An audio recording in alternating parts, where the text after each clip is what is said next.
charla que vamos a realizar hoy es una charla sobre la metapolítica, que es una nueva disciplina, una disciplina sobre la que nosotros venimos trabajando desde los años 90, principios de los años 90, que en su momento la plasmamos en la edición de la revista Disenso, como revista de metapolítica, que fue la primera revista de lengua española, no solo del mundo americano, sino también del mundo europeo de lengua española. La metapolítica es una disciplina, en realidad es un saber interdisciplinario. Convergen en ellas varias disciplinas como la historia, la literatura, la filosofía, la sociología, la política, la economía, que se ocupa del análisis de las grandes categorías que condicionan la acción política de los gobiernos. Además, esta ciencia relaciona los últimos o más profundos condicionamientos de la política con las funciones en las cuales el político debe actuar. Estudia, entonces así, si la política en el sistema de estados nacionales que vivimos tiene por finalidad el logro de la concordia interior y de la seguridad exterior, que son los dos grandes fines de la política. La metapolítica comprende la exigencia de identificar en el área política mundial, regional o nacional la diversidad ideológica, tratando de convertir esta diversidad en un concepto de comprensión política. Es decir, lo que se plantea la metapolítica es que nosotros vivimos en un mundo complejo. Y por ser un mundo complejo no lo podemos abordar desde una sola disciplina y no lo podemos abordar desde una sola perspectiva, como sucede con las ciencias consolidadas. Autores internacionales de la metapolítica, en Francia lo tenemos a dos Alain, un Alain Badiou y Alain de Benoit. En Chile está Primo Siena, que es un ítalo chileno. José Braganza Miranda en Brasil, César Cancino en México, que tiene la revista de metapolítica de la universidad vinculada a la UNAM, a la Universidad Autónoma de México, y que tiene una concepción francamente liberal en política, aunque el hombre hace metapolítica. Está Robert Stoiker en Bélgica, en Italia hay varios, como Giacomo Marramao, Marcello Veneziani, Aldo Lafata, y acaba de fallecer Silvano Panunzio, que tiene una revista que se llama casualmente Metapolítica. En España está Javier Esparza, Juan Bautista Fuentes y este gran filósofo español que es un materialista, que es Gustavo Bueno. Es un materialista, una cosa extraña. En Perú está Fernando Fuensalida, Volmar. En Polonia está Jacek Bartisel.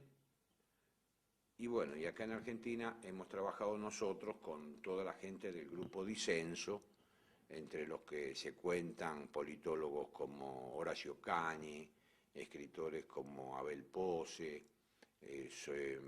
profesores también de filosofía como Alfredo Mason, de Mota, que somos unos cuantos también acá en Argentina. El tema fundamental es que la metapolítica no ha sido incorporada aún en nuestro medio, siendo que desde Argentina surgió esta idea de trabajar esta disciplina, no ha sido incorporada a la currícula universitaria. Por lo tanto, queda como una cosa un tanto marginal. ¿Cómo es que planteamos el tema de la metapolítica? Bueno, nosotros planteamos como disyuntivas. En el fondo, la metapolítica incorpora lo que es las disyuntivas de nuestro tiempo. Y hay una cantidad de temas, de grandes categorías, que son disyuntivas en nuestro tiempo, o esto o lo otro, o out, ¿no? Como decía Kierkegaard.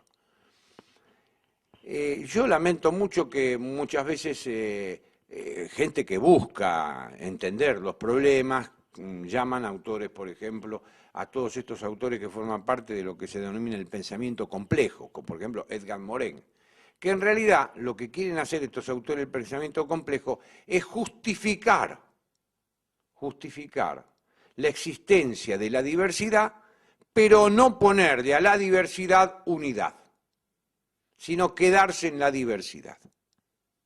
Este es el grave problema que tenemos. Y muchos autores, no digo muchos, pero algunos que hacen política en el peronismo, por ejemplo, entonces lo llaman a estos autores, sobre todo autores franceses, algunos autores italianos, lo llaman para justificar la diversidad, pero no para ponerle unidad a la diversidad. Entonces, nos sirve esta filmación, esta charla que estamos haciendo, para plantear algunos de los temas. La primera disyuntiva que nosotros encontramos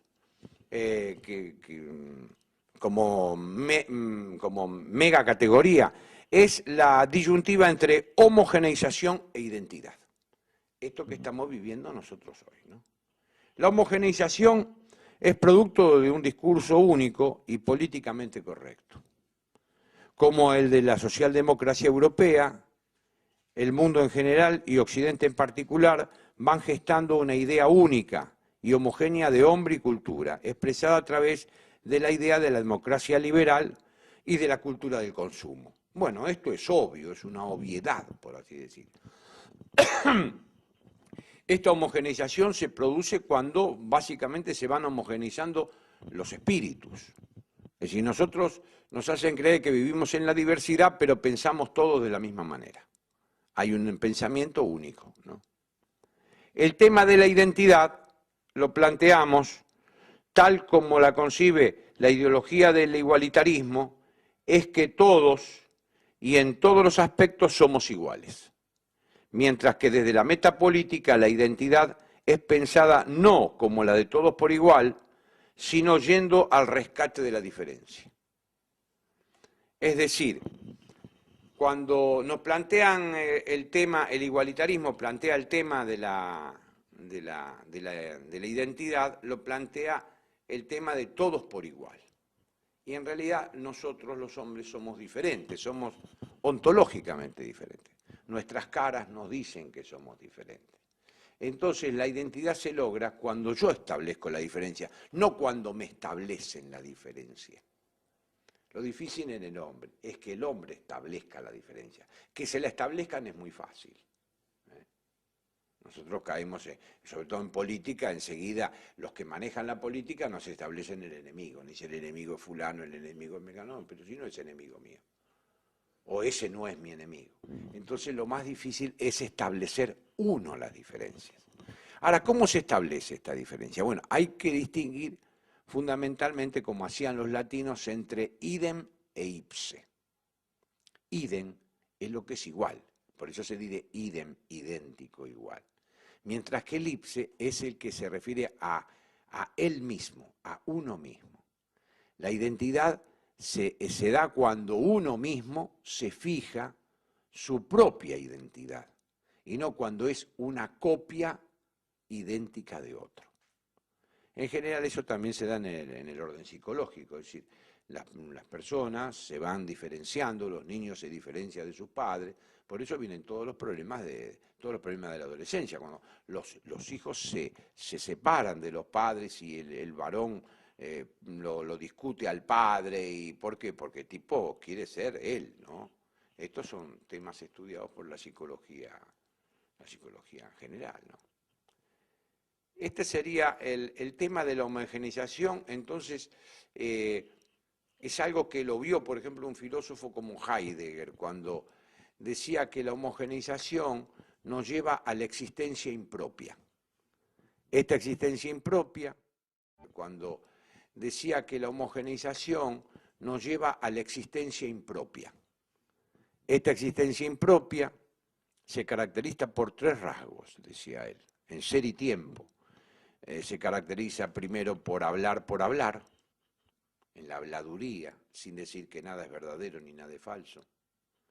Se caracteriza por la avidez de novedades, estar siempre buscando, ¿por qué? Porque uno no puede descansar el espíritu descansa en la verdad que normalmente tenemos que encontrar nosotros, no me puede venir dada la verdad. Si bien hay verdades establecidas, yo tengo que reconocer la verdad, es el esfuerzo de la vida. Así sean verdades de ultratumba, verdades sagradas que nos han dicho nuestros padres. Nosotros tenemos que asumirlas, es decir, tenemos que pensar en esas verdades si realmente las asumimos. Y si no las asumimos, no las adoptamos. Y después dice que lo tercero es el sé, el dictador. Se dice, se piensa, se viste. Se va, se aleja de las ciudades como se aleja. Fíjense, nosotros estamos en un fin de semana largo, se fueron todos de vacaciones, no sé, para volver todos nuevamente. Entonces Heidegger en 1927 ya se daba cuenta, nosotros entramos en la época de la nivelación, nosotros estamos en la época de la nivelación, es decir, la de todos por igual, y esa no es la identidad. La identidad casualmente se logra por un trabajo de encontrarse a sí mismo. Bueno, la segunda categoría es la categoría, la disyuntiva, la segunda categoría de disyuntiva, mundo único o regiones culturales. Esto es una cuestión de geopolítica. Ven cómo nosotros hemos tratado un tema que es eminentemente filosófico, homogeneización e identidad, y ahora tratamos un tema político, geopolítico. El proyecto único de un sheriff mundial, planteado a través de la idea lanzada por George Bush en 1991 en la Cámara de Representantes, ellos le llaman así, al Congreso, de un One World, mundo uno, viene a confirmar la idea de la Ilustración, que con un gobierno mundial las guerras entre los estados no se producirían. Esto es lo que pensó la Ilustración. Kelsen mismo, por ejemplo, que era un ilustrado en derecho, entonces si establecemos un gobierno mundial no va a haber más guerra. Qué interesante. Claro, ¿cuál es el problema? Que con un gobierno mundial el disidente se tiene que ir de la humanidad. El que disiente se tiene que ir de la humanidad, no le queda otra, ¿no? Nosotros planteamos el tema de la recuperación de las grandes ecúmenes. La ecúmene son los grandes espacios de tierra habitados. La Hélade era la ecúmene de los griegos, ¿no? La Romanitas era la ecúmene del Imperio Romano. La cristiandad era la ecúmene del mundo medieval. ¿Y nosotros qué ecúmenes tenemos hoy? Hay grandes ecúmenes que son las que se establecieron a pesar de los hombres, ¿no? A pesar del pensamiento moderno, como es la ecúmene esta nuestra, que es la iberoamericana. Pero está la ecúmene, por ejemplo, eslava. ¿Qué es?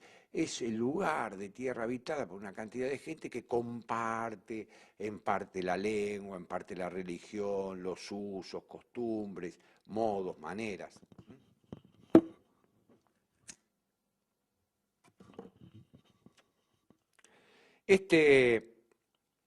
Entonces, se plantea acá esta disyuntiva, mundo único, bueno, ¿qué hacemos en geopolítica? Planteamos el mundo único o regiones culturales, o regiones políticas. Bueno, lo que se ha planteado, lo que plantea la metapolítica es, señores, nosotros tenemos que ir a regiones políticas. El mundo,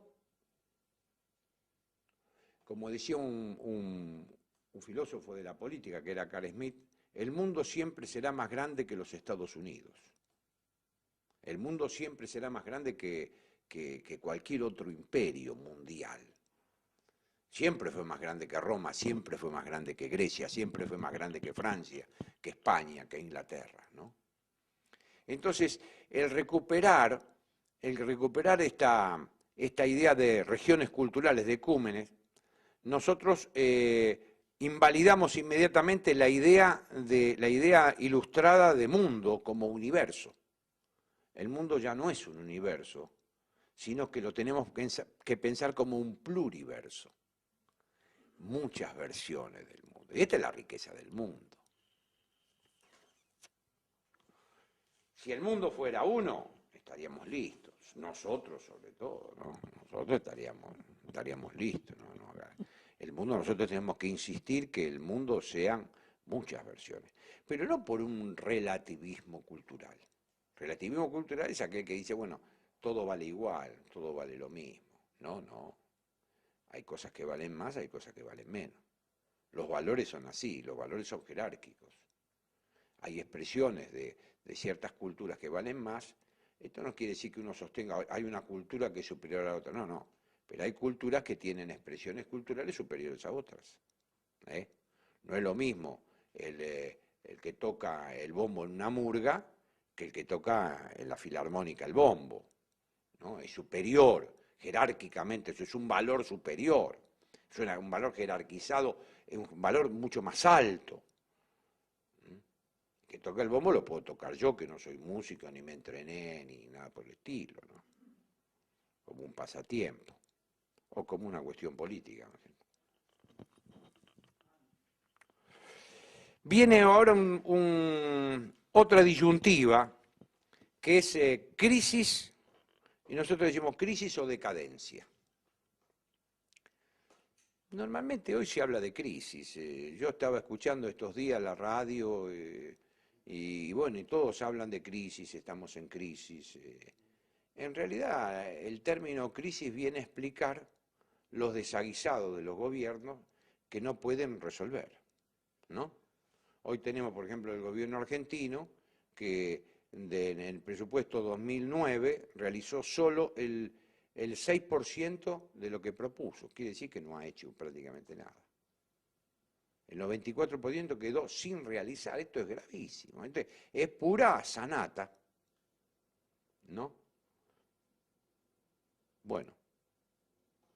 Pero, ¿por qué hablan de crisis? Porque es la forma de licuar la responsabilidad. Cuando uno habla de crisis es porque no puede explicar o no quiere hablar de las razones últimas que hacen que estemos como estemos, que hacen que se viva el estado de injusticia que estamos viviendo. De injusticia me refiero a los temas no solo de la falta de trabajo, la falta de seguridad, la falta de oportunidades, la penetración en las distintas áreas y disciplinas. Entonces, en realidad lo que se opone a la crisis es hablar de decadencia, que nadie quiere hablar. ¿Por qué no se puede hablar de decadencia? Porque el que habla de decadencia, en el momento que habla de decadencia, él es decadente.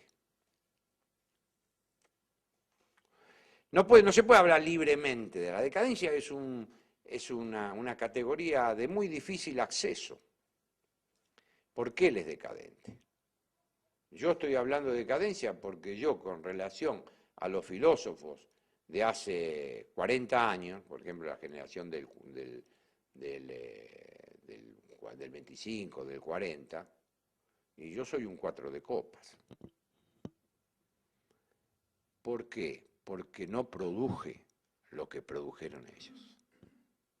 No tuve la enjundia intelectual que tuvieron ellos. Fui un hombre menor, un ayudante, un monitor, ¿cómo se dice monitor? Se dice en el colegio, se decía en el colegio primario, ¿no? Ayudante, un monitor, ¿cómo se dice monitor? Se dice en el colegio, se decía en el colegio primario, ¿no? Entonces no llego, no, yo me doy cuenta que no llego, hago el esfuerzo, pero bueno, mis amigos me dicen que sí, pero mis amigos son menos que los que cada uno de ellos hacía en su momento, ¿no? Veo un amigo que tiene una imprenta y el tipo hace unos libros como La Mona. ¿Por qué? Porque no es como don José Mauri, que tenía la imprenta socialista que sacábamos nosotros los libros, y claro, iba Liborio Justo a hacer los libros ahí, que yo lo he conocido, al hijo de Juan B. Justo, en la imprenta de Parque de los Patricios. No hay más imprenta, que cuidaban el detalle, ahora sale como, y eso que está en la computadora y todo sale todo sale provisorio. Más pongo el caso del imprentón, podríamos poner otro tipo de oficio. ¿Por qué? Porque la decadencia, ¿en qué se apoya? Dice, hay un autor que fue el jefe de redacción de Le Monde Diplomatique, que era muy amigo de Mitterrand, un tipo extraordinario, se llamaba Gilbert Comte, y tiene un libro muy lindo que se llama Notes sur le temps rompu, notas sobre el tiempo roto, sobre el tiempo perdido, ¿no? Y él dice algo extraordinario, desde que la decadencia comienza cuando cada uno de nosotros rechaza tomar riesgo por los otros. Es interesantísimo. Lo dice un periodista, fue 20 años jefe de redacción de Le Monde, ¿no? No tomar riesgo por los otros, comienza la decadencia. Porque, bueno, nosotros estamos en una sociedad individualista, de los grandes egoístas asociados.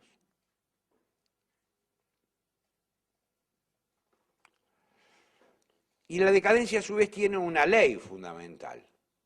La ley fundamental es que cada vez se puede ser más decadente, sin tomar conciencia que se es cada vez más decadente. Estos son los dos rasgos. Y son dos rasgos típicos que se aplican a nuestra sociedad. Bueno, y entonces, ¿cómo salimos de la decadencia? De la decadencia se sale como salió Ícaro, del laberinto, por arriba. Se sale con grandes ideas. Se sale planteando estos temas que estamos planteando nosotros ahora con la metapolítica. Señores, no hablemos más de crisis, hablemos de decadencia, tomemos conciencia que estamos en decadencia y salgamos por arriba de este laberinto, porque no podemos salir yendo para adelante ni yendo para atrás. Si vamos para atrás, quedamos como reaccionarios, como trogloditas respecto a la sociedad. ¿A qué queremos volver? No podemos volver a la ciudad medieval. Rechazar todo el tema de la modernidad in toto. Bueno, pero ¿cómo salimos? ¿Salimos para adelante como hace el progresismo, la vanguardia como método, prometiendo el 100% de las cosas y realizando nada más que el 6%? Tampoco. Pensando que nosotros somos, los hispanoamericanos somos los mejores, el rayo que no cesa. No, nosotros somos mistongos como le pasa a los otros.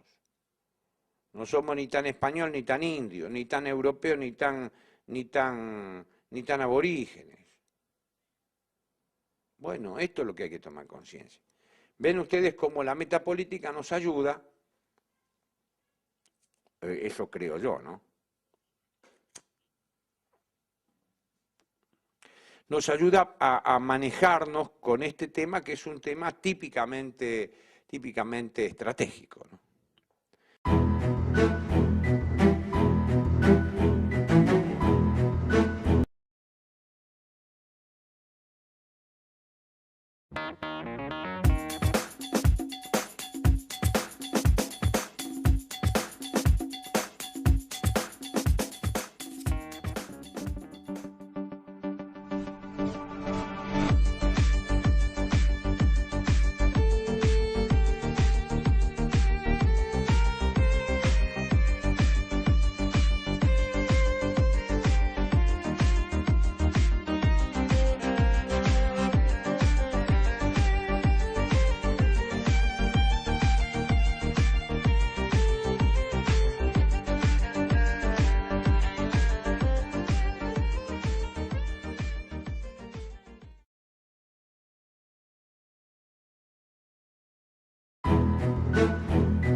La otra disyuntiva que se plantea desde la metapolítica es la disyuntiva entre derechos humanos y derechos de los pueblos.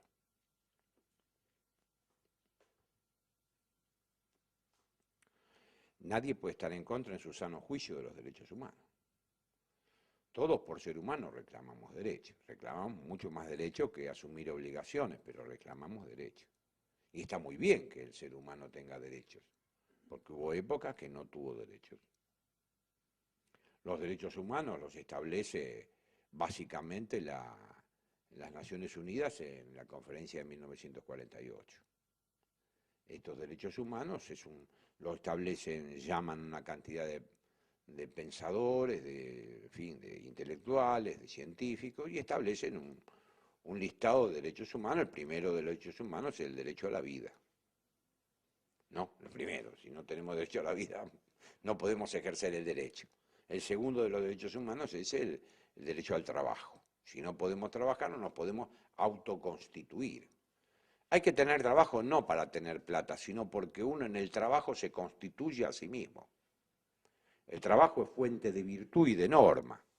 ¿Por qué fuente de virtud? Porque el trabajo nos obliga a una regularidad en la vida, levantarnos temprano, tomar el colectivo, ir a la oficina, aguantar al jefe, comer un sanguchito, seguir a la tarde y a las 5 de la tarde volver de vuelta a casa.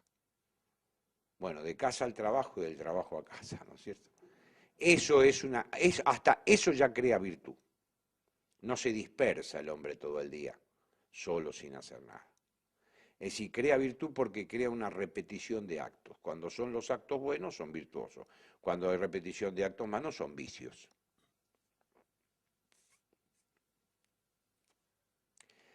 Esta teoría de los derechos humanos, después se agregó una segunda parte, que son los derechos de segunda generación, que son los derechos sociales. En Argentina, la Constitución de 1949, donde se lució este gran pensador que fue Arturo Sampay, establece los derechos sociales. Entonces, el derecho al disfrute al salario justo. El salario justo no es otra cosa más que el salario que me permite acceder a los bienes de consumo y me permite un mínimo de ahorro. Ese es el criterio metapolítico del salario. No, uno tiene que hablar de cifras porque los salarios son distintos en todos lados, en todas las actividades. Pero el salario justo es aquel que nos permite mantenernos vivos, casa, comida, alimentación, pagar todas las cosas, y aparte tiene que tener un plus de ahorro. Que ese plus de ahorro es lo que se llama el acceso a la propiedad. Acá en Argentina el único que planteó eso fue Perón. Ya cayó de vuelta Perón. Porque cuando plantea en los vendepatrias la capitalización del pueblo. Es decir, el tema es el tema no es que la propiedad quede en manos de unos pocos, como en el caso del liberalismo. El tema tampoco es que la propiedad quede en manos del Estado, la propiedad social, comunista de los productores asociados. El tema es que se difunda la propiedad a la mayor cantidad de propios otarios, como decía mi padre, posibles. Porque la propiedad, decía Hegel, es el ámbito donde yo aplico efectivamente mi libertad. Puedo hacer lo que quiero, dicho así muy llanamente. Y bueno, y después que estos derechos sociales que formaban parte del estado de bienestar van desapareciendo los derechos sociales, porque cada vez se va creando más poderes concentrados, ¿no? Las multinacionales, empresas que tienen más poder que los estados-nación. Entonces, inmediatamente se inventa el tema de los derechos humanos de tercera generación, que son los derechos subjetivos, que son los derechos de los lobbies. Comienza en China, famoso lobby femenino norteamericano, donde comienza los lobbies. Por ejemplo, bueno, las feministas tienen una cantidad más de derechos humanos. Bueno, después viene el lobby gay, bueno, tienen toda una cantidad más de derechos humanos. Después vienen los lobbies financieros, que tienen más cantidad de derechos humanos. Y así los derechos humanos ahora pasaron a ser derechos ¿de qué? De los lobbies, de los grupos de poder. Pero al pueblo le hacen creer que tiene mayor cantidad de derechos humanos, el pueblo tiene menos cantidad de derechos humanos.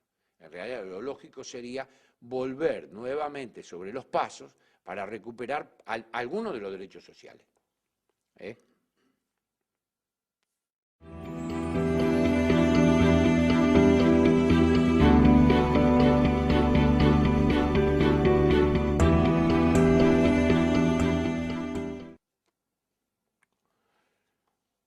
¿Y qué se opone a estos derechos humanos?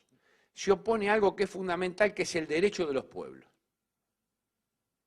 Porque los derechos no valen, no hay derechos universales.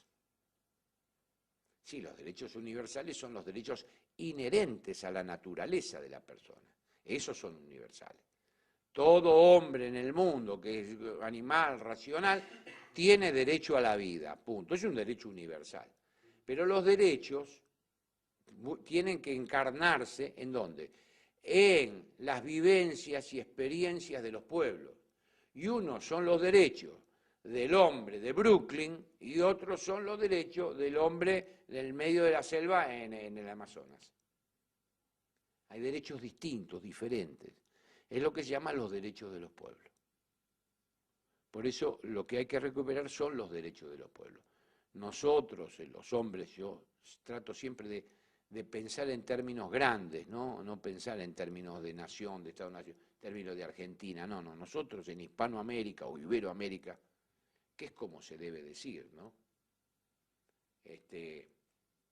Tenemos derechos históricos adquiridos y estos derechos son los que tenemos que plasmar, y no los derechos que nos vienen envasados.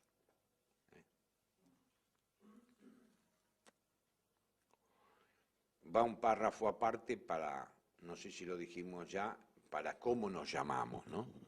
Digo, nos tenemos que llamar ibero o hispanoamericanos y no latinoamericanos. Eso es un invento francés creado por Napoleón III cuando intervino con Maximiliano de Austria en México, ¿no?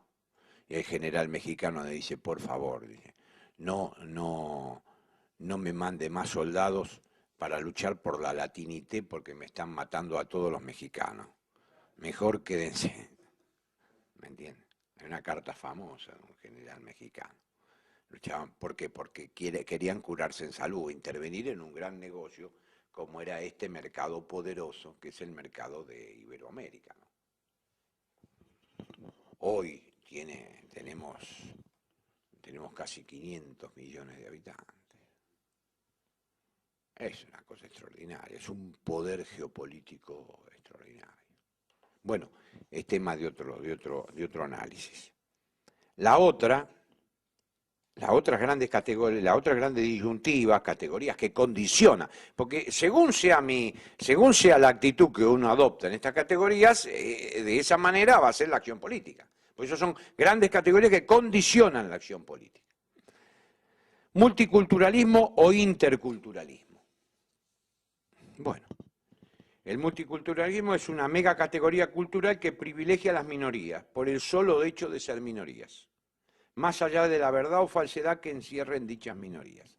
Es decir, hoy, por ejemplo, desde hace unos 30 años, desde los antropólogos norteamericanos, que hay que respetar la teoría del multiculturalismo, hay que respetar las minorías, pero nadie está en contra de no respetar las minorías. Pero ese respetar las minorías hace que estas minorías, por el solo hecho de ser minorías, se alcen como portadoras de la verdad. A esta teoría nosotros contraponemos lo que se llama el interculturalismo. Sobre todo nosotros, en América. Nosotros no somos una cultura, somos muchas culturas nosotros mismos, nosotros vivimos entre varias culturas. Los argentinos, ni qué decir. El gran mérito de Argentina, no sé, esta ha sido una especie de eruto de la historia, que hemos logrado, por ejemplo, lo que se llamó el crisol de raza, el melting pot. No hubo ninguna política gubernamental, salvo un señor Estrada, que fue director de migración en 1930, que tuvo un cierto plan de colonización. El peronismo también, pero no se preocupó mucho. Pero básicamente vino un croata después de la Segunda Guerra Mundial, italiano, expropió algunas estancias de Strugamú en el sur de Santa Fe y mandó a los gringos ahí, ¿no? Pero en general, lo que ha producido la Argentina, el gran milagro de la Argentina, es que nosotros somos muchas identidades juntas y constituimos una intercultura. Nosotros vivimos entre muchas identidades y lo vemos, yo lo veo en mí y cada uno de ustedes que refleje en su propia vida, ¿no? Si nosotros comemos desde un tamal hasta un plato de fideos, comemos desde un asado hasta una empanada turca con hoja de parra y comemos todo bárbaro. Y no somos ni turcos ni nada de eso. Y comemos y somos felices y contentos. Claro, no sé. nosotros en ese sentido no tenemos ninguna reserva. No discriminamos, no distinguimos entre las tradiciones. Vivimos existencialmente con un montón de tradiciones. Nosotros citamos a todos, no nos interesa, esta es la grandeza de Argentina. Citamos a todos los autores, franceses, italianos, ingleses. Los ingleses se citan a sí mismos. Los franceses se citan a sí mismos. Nosotros no. Nosotros, digo, los argentinos. Los otros pueblos de Hispanoamérica citan mucho a los ingleses porque los imitan, sobre todo los intelectuales, ¿no? Entonces, ¿qué pasa con este multiculturalismo? Este multiculturalismo después tiene una proyección en el orden político. Entonces, por ejemplo, las minorías. En Chile, el problema que tienen con los mapuches. Ahora los mapuches tienen una oficina en Londres, por supuesto Londres está siempre detrás. Nosotros nos liberamos de España, pero no nos liberamos de Inglaterra. No pudimos liberarnos de Inglaterra. Siempre lo tenemos como nuestro patrón, como nuestro jefe, el productor de sentido. Ocupa parte del territorio argentino, ocupa parte de Centroamérica, ocupa las islas. Inglaterra nunca ha dejado de ocupar o ha querido ocupar Inglaterra, América hispánica, ¿no? Ahora, ¿qué pasa? Este multiculturalismo, al decir, bueno, que es una idea interesante, porque dice, bueno, que las culturas se conserven con sus raíces originarias y que esta cultura se desarrolle. Sí, pero hay una idea mayor, ¿me entienden? ¿Cuál es la idea del Estado Nacional? Por eso cuando nosotros íbamos a la escuela, en la primaria, se hablaba de ¿qué? De crisol de razas. La nación es la que acrisola, en un crisol se funden los metales y sale un nuevo metal, que somos nosotros. Lo mismo el Estado-Nación funde sus partes y sale el ciudadano argentino, que habla en castellano, que le reza a Jesucristo, que sabe en general montar a caballo, que es un tipo gaucho, que es un hombre de palabra, que es un hombre que tiene una gran ansia de libertad, que es bastante individualista, como eran todos nuestros antepasados, estaban solos, este era como es que decía, un vértigo horizontal, decía Adriel Royel. ¿Qué es la pampa? Le pregunta a Borges, y dice, es un vértigo horizontal. Entonces ese hombre era libre. Nosotros heredamos eso, nosotros, San Martín decía, no somos una empanada que se come con solo abrir la boca, hay que pitar del bueno para sobrellevarnos.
No somos una empanada que se come con solo abrir la boca, hay que pitar del bueno para sobrellevarnos. Entonces, este multiculturalismo lo lleva, por ejemplo, a casos extremos, está pasando en Bolivia ahora. 36 naciones sin un Estado nacional. Bueno, en Bolivia en este momento, todos los datos, a mí me han pasado datos, el que era ministro de hidrocarburos, Evo Morales, es la exacción más extraordinaria en hidrocarburos que se está produciendo sobre Bolivia. La están esquilmando. Por supuesto que las empresas le darán a los gobernantes, ¿no? Y este es el caso del presidente Evo Morales, que ha hecho algunas cosas interesantes recuperando derechos de los pueblos indígenas, se ha equivocado de medio a medio, porque ha quebrado una nación que poco a poco le faltaba para estar quebrada. Probablemente cuando termine su mandato y no le alcancen las plantas para subirse, para escaparse, que lo corran, se vaya a vivir a Inglaterra.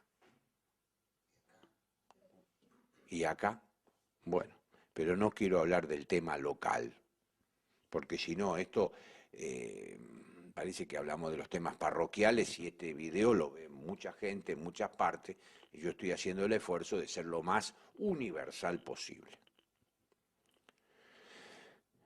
El otro tema que plantea esta otra categoría disyuntiva es lo que nosotros llamamos memoria o historia. Fíjense que hoy hay una recuperación de la memoria.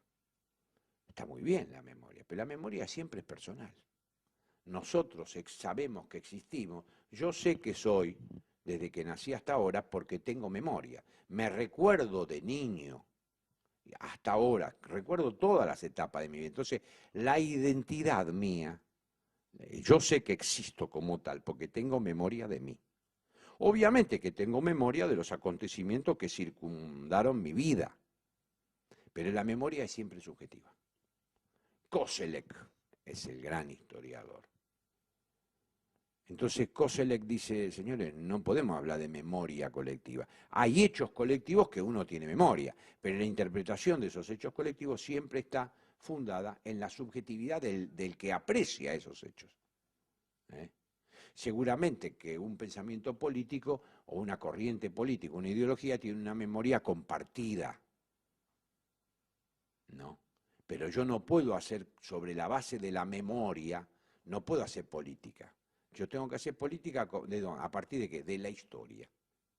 Porque la historia es una aproximación más o menos objetiva a los hechos, porque se apoya en testimonio, y en la verificación intersubjetiva de los distintos historiadores sobre ese mismo fenómeno. Hay una verificación intersubjetiva de la objetividad, o la objetividad parcial que se puede encontrar en las ciencias, sobre todo en las ciencias del espíritu, sobre el hecho. Claro, hoy ¿cómo plantean hoy la historia? Hoy se plantea la historia como el tiempo que no pasa. El tiempo que no pasa. Y hay dos rasgos fundamentales. La memoria hoy se plantea como damnatio memoriae, como la eliminación de todo aquello que yo vislumbro, que yo valoro como malo. Esta damnatio memoriae la usaban, era una institución que tenía el Imperio Romano, por la cual a los emperadores que habían sido, se juntaba el Senado y los cones le borraban hasta el nombre. Entonces desaparecía. Nosotros vivimos en Argentina la damnatio memoriae. ¿Cuándo? En el 55, que no se podía decir Perón, por ejemplo. Nosotros vivimos la damnatio memoriae ahora, cuando le hicieron bajar al jefe del ejército el cuadro del dictador Videla. Sí, Videla ha sido un dictador liberal, dictador seguro, y un dictador liberal. Y bajaron el cuadro. Eso no quiere decir que Videla no exista. Videla existe, están sus hechos nefastos, están ahí, y esos hechos los tiene que incorporar la historia. No eliminarlo a través de un juego de la memoria, porque eso es el ideologismo. Eso después vuelve. En España pasa lo mismo, ¿no es cierto? Sacaron la estatua de Franco. Franco gobernó 40 años y nosotros va a pasar nuestra generación y otra, y Franco va a existir como hecho. Bueno, para eso está la historia y el trabajo de los historiadores. Si nosotros reducimos la historia a la memoria, lo que producimos es la arbitrariedad más absoluta. Este es un tema para... La otra disyuntiva es pensamiento único o pensamiento disidente, que es lo que veníamos hablando. Pensamiento único porque se piensa de una manera. ¿Me explico? Se piensa de una manera. Es la manera de pensar. Incluso hay gente que lo exacerba ese pensamiento único, ¿no? El exabrupto, bueno, pero no hay que poner ejemplo, porque después esto pasan los años y esto después no tiene ningún valor, pero el tema es que este pensamiento único que supone una connivencia con el statu quo reinante. Yo pienso cómo se piensa para poder vivir como se vive en estas relaciones de poder que brinda esta sociedad. Más allá de las relaciones de justicia. Es es la adaptación al statu quo reinante. Esto es lo que es el pensamiento. Y este pensamiento único se da en aquellos incluso que se dicen disidentes, ¿no? Me guste, yo me adapto. Y se da en todos los órdenes. Yo lo veo ahora cuando fue que pasó, para poner un ejemplo que probablemente dentro de 10 años nadie se acuerde, lo que acaba de pasar en Ecuador. Entonces, el presidente de Ecuador sale diciendo que tuvo un golpe de Estado. Y todo el mundo del progresismo dice el golpe de Estado. Bueno, pero se supo después que no era tal golpe de Estado, que lo inventó porque el tipo tiene un desmanejo político de la policía en Ecuador. Y no hubo ningún conato de golpe de Estado. Pero el pensamiento único inmediatamente, todas las redes internacionales de noticias, el golpismo latinoamericano en contra del presidente. No, es la impericia del presidente del Ecuador que tomó medidas en contra de la policía, como recortarle los sueldos o echarlo, no sé qué, pero hay que tomar las medidas previendo las consecuencias. El buen político toma una medida previendo las consecuencias negativas de esa medida. El gobierno argentino no estuvo mal porque estaban por ir y dijeron no vamos porque nos vamos a quemar la yema de los dedos, porque se dieron cuenta de eso. Sin embargo, muchos amigos míos en la reunión que tenemos se levantan como leche hervida en contra de los golpistas, pero no hubo tal golpe. Pero el pensamiento único lo digiere como golpe, cuando en realidad puede haber sido una sonada policial, a lo sumo, un reclamo. Pero la teatralización del presidente de Ecuador, de ponerse una ventana, tienen a mí, mátenme, esto es una cosa armada. Bueno, qué pena poner un ejemplo que va a pasar, pero bueno, de estos ejemplos para verlo cómo funciona el pensamiento único. Bueno, ¿y el pensamiento disidente qué es entonces?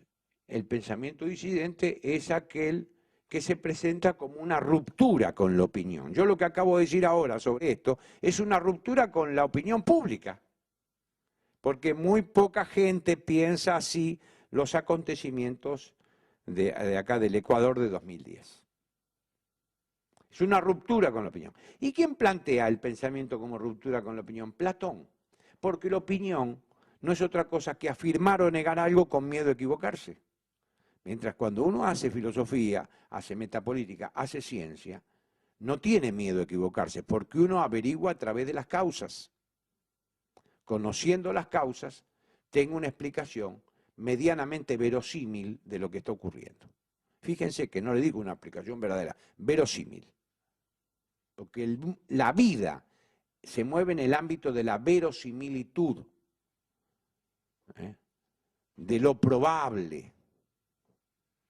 Nosotros somos ciudadanos de dos mundos, no somos ciudadanos de un mundo exacto.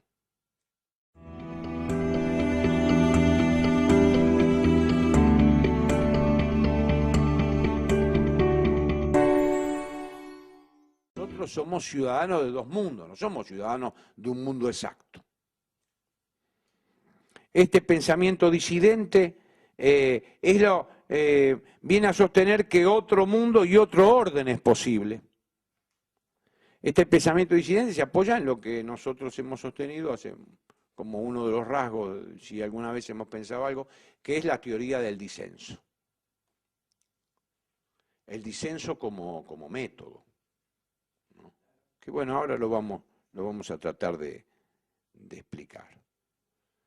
Otra alternativa interesante, otra disyuntiva a esto como categoría es decrecimiento y progresismo cultural.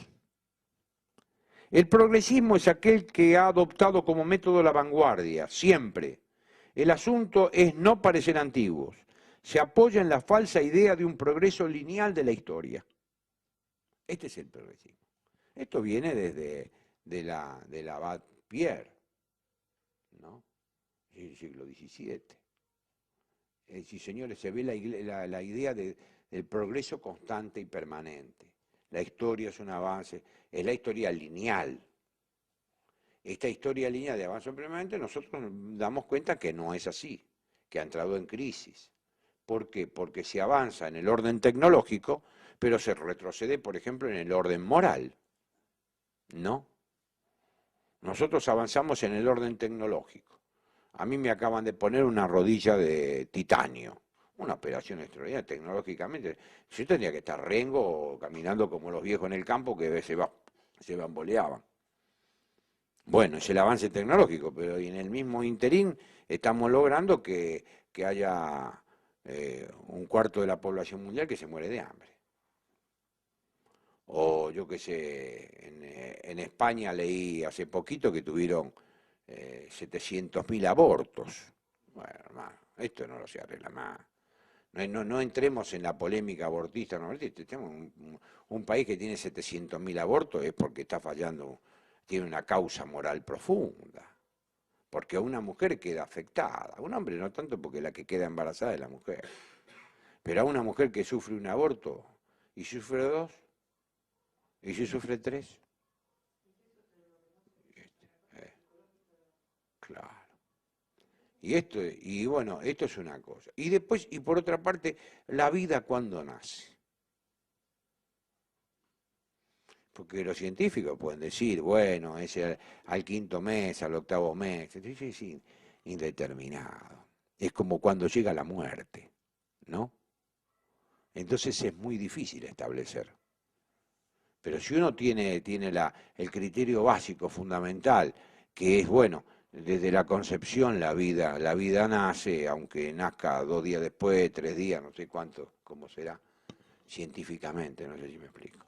Y si cuando uno muere, ¿cuándo muere? Uno muere cuando tiene el encefalograma chato, que le dicen. Hay gente que muere antes, hay gente que está viva y está muerta. Hay gente que anuló. ¿Cuándo es que se muere uno? Cuando anuló todo proyecto. Hay gente que vive años muerta. Porque ¿qué otra cosa es el envejecimiento que la anulación del futuro? El achicamiento del futuro. Y uno se sienta muchas veces y dice, bueno, ya no tengo nada que hacer, ya está todo terminado. Ya, ¿cuánta gente hay? Muerta en vida. Entonces, esto es lo que a mí me parece que esta idea de progreso no explica, no logra explicar toda la realidad. Nosotros proponemos la idea de decrecimiento. ¿Qué quiere decir? No que nosotros no queremos que progrese, no. Hay que progresar de forma tal que los efectos del progreso permitan progreso y no arrojen basura. A ver si no quede, los efectos del progreso no logren acumular algo que yo no puedo incorporar a ese progreso. Y progresamos nosotros y tenemos pilas y pilas y pilas de teléfonos celulares. Bueno, eso no es progreso, es una engaña pichanga. Pues yo tengo que buscar que progreso con el reciclamiento, yo reciclo lo que queda del progreso. Nosotros definimos así para que, lo voy a leer para que quede más o menos. La idea de progreso, según nuestra opinión, tiene que estar vinculada a la idea de equilibrio de los efectos. Progreso en la medida en que las consecuencias o efectos del mismo progreso se equilibran de tal forma que puedo realizar nuevos progresos sin anular los efectos del primero. Entonces yo no progreso si tengo, para poner un ejemplo que siempre son chuecos, tengo un teléfono y después progreso con otro teléfono que lo tengo que tirar. No, yo tengo que progresar sobre ese progreso. Si no, hago una pila enorme de teléfonos celulares que tengo que tirar o que tengo que mandar tengo que meterlos en contenedores y tirarlos al océano, como están haciendo ahora, ¿no? O mandarlos a la estratosfera. Entonces, uno tiene que tener siempre el sano equilibrio de decir, señores, se progresa con equilibrio. No hay progreso que el progreso supone equilibrio. Equilibrio de los efectos. Otra de las disyuntivas es consenso-disenso. Esto es... El consenso es el mecanismo por el cual diferentes lobbies, como vimos con los derechos humanos, establecen políticas sociales, económicas o culturales más allá de los congresos nacionales, por ejemplo, en donde el pueblo es el único que no aparece. Es decir, las mesas de consenso en el orden político son mesas establecidas por los lobbies, más allá de las representaciones formales que tiene el ciudadano. Entonces, por ejemplo, la Iglesia crea la mesa de consenso, ¿se acuerdan? En el 2001, donde todos conversaban, a mí me invitaron, digo, pero ¿cómo vas a conversar acá? En la mesa de consenso. No, no. Para llegar al consenso, primero hay que pasar por el disenso. Si yo planteo el consenso como punto de partida, yo no avanzo, que es este mecanismo de simulacro. No solo que las mesas de consenso en el orden partidocrático, político, reemplazan, y son productos de los partidos, y reemplazan a los representantes del pueblo. En las mesas de consenso, ustedes fíjense que nunca está el pueblo, están las organizaciones de los grupos de poder. ¿Por qué? Porque esas mesas de consenso son un simulacro, porque los grupos de poder, los lobbies, tienen un rasgo fundamental. La decisión, siempre se toma antes que la deliberación. Es decir, se tomó la decisión, se hace la mesa de consenso, pero ya se deliberó antes. Entonces uno hace la parada que se delibera, pero se decidió antes. Está acordado. Entonces, ¿qué decimos nosotros? Nosotros proponemos el pensamiento del disenso. Es el método por el cual aquellos que no son tenidos en cuenta a la hora de las decisiones, que son marginados, plantean políticas, plantean la posibilidad de otra postura, otra solución, otra actitud ante los problemas que se presentan. ¿Me explico? Esta disyuntiva entre consenso y disenso es fundamental. No hay hoy político en el mundo, sobre todo en el mundo socialdemócrata, que no se plantee como un campeón del consenso. No, el consenso es un mecanismo de extrañamiento, es un mecanismo de dominación, es un mecanismo del simulacro del poder. Porque en el consenso, como en los lobbies, la decisión siempre se toma antes que la deliberación. La deliberación es... Claro, la deliberación siempre es un artilugio para el consenso, mientras que para el disenso la deliberación es lo que tiene que ser. La deliberación, el hombre delibera sobre los medios, especula sobre los fines. Entonces en el disenso se delibera. ¿Qué es lo que mejor puede hacer el hombre? Lo más que puede hacer un hombre, decía Aristóteles, es lograr deliberar. Se ocupan los filósofos, o se ocupan los políticos, las ciencias arquitectónicas. Pero el tema fundamental es deliberar. Si nosotros vamos a un mecánico que no delibera sobre los medios para arreglar el motor, este es un mal mecánico. Me dice, no, pero qué lindo auto que tiene. Bueno, el auto, usted puede irse a Mar del Plata, o puede irse a las cataratas del Iguazú. Sí, bueno, esto es el fin que yo tengo con mi auto, que voy a hacer, que es lo que hago. Yo soy el que fijo los fines. Usted lo que tiene que hacer es arreglarme el carburador para que el auto marche y no decirme qué tengo que hacer con el auto. ¿Me explico? Eso sucede en el orden político también. Bueno, estos son todos temas que se pueden hablar largo rato. Viene finalmente otro tema para ir terminando, ¿no es cierto? La disyuntiva entre pluralismo y unidad, que es la idea metafísica de participación. Esto es una cosa filosófica. La idea de participación es una idea es una idea griega, es Platón, no es una idea, como dicen ahora, del pensamiento judeo-cristiano. No, es una idea. No, es una idea griega. Los griegos pensaron el orden del mundo a partir de la participación de las cosas en las ideas ejemplares. Las cosas, esto es un cenicero porque participa de la idea de cenicero perfecta que está en el topos uranos, en un lugar del cielo, decía Platón.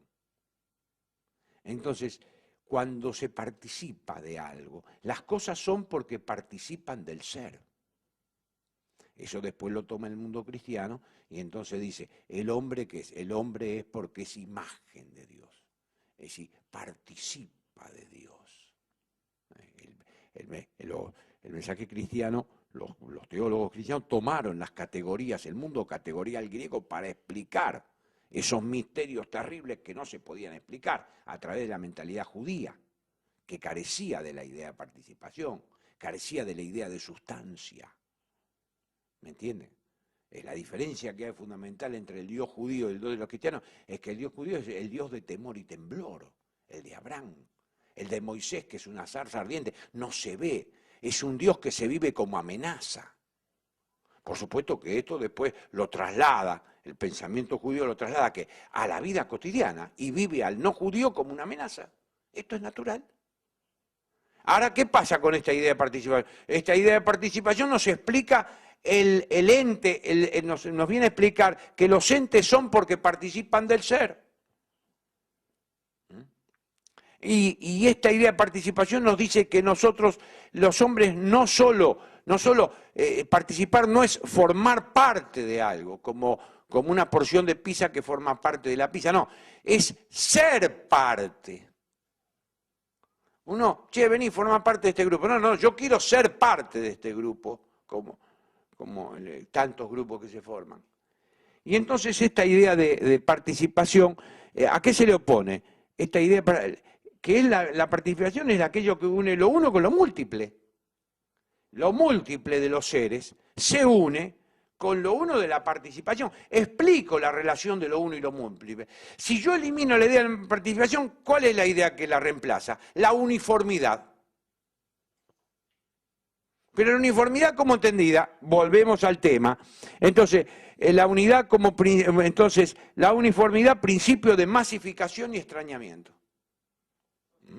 Mientras que la unidad que pone la participación es como principio de identidad y de ejecución. Es decir, yo participo de algo cuando me identifico, soy parte de ese algo. Entonces eso me da unidad a todos nosotros que participamos. Participamos tanto el Estado participativo, la sociedad, de lo que ustedes quieran. Sin el Estado participativo, sin una idea de participación, no podemos ponerle a la pluralidad de la sociedad civil una unidad. ¿Y cuál es el que le pone la unidad a esa multiplicidad de la sociedad civil? El proyecto nacional. Si no hay un proyecto que nos unifique, nosotros somos parte del proyecto nacional. Claro, al no haber proyecto nacional no hay nada. ¿Qué hay? Uniformidad. Hay masificación, hay extrañamiento. Bueno, estas son algunas de las grandes disyuntivas que plantea la metafísica. Ven cómo saltamos del orden filosófico al orden politológico, terminamos en el orden teológico. Está muy bien, en definitiva, la política, como decía un gran pensador, la política no es otra cosa que la secularización de las categorías teológicas. Nada más.